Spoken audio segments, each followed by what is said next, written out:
fire inside a Barnard College dorm. About 200 students had to evacuate for the night. CBS 2's Andrea Grymes reports from Morningside Heights. Students clad in slippers and pajamas returned to their Barnard College dorm this morning, forced to spend the night elsewhere when a fire broke out in the building. A lot of my friends were freaking out, so I kind of wanted to be very calm. Senior Mirov Stein says she was doing schoolwork last night when the fire alarms went off. Many at first thinking it was a drill, but it wasn't. Junior Hannah Lockspizer also lives in the building. Once people passed there, I think people saw that there was a real fire, and then people got a little bit more frantic.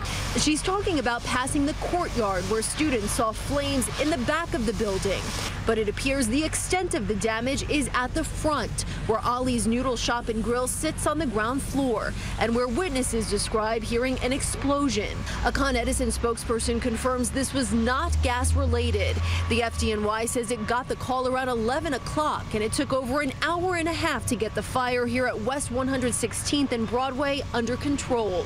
A Barnard College spokesperson says the building houses about 200 students, in addition to several tenants who are not students. We saw some smoke coming up from the roof, and that was because the fire in the courtyard there was, wafting up. Barnard staffers helped students find other places to sleep last night, letting them back inside around 8 o'clock this morning. About half a dozen people, including 2 students and 4 firefighters, are recovering from minor injuries. While the damage to Ollie's is extensive, many students in the dorm told us this morning they found their apartments in the same condition they left them last night. The only difference, a heavy smell of smoke remains in the building.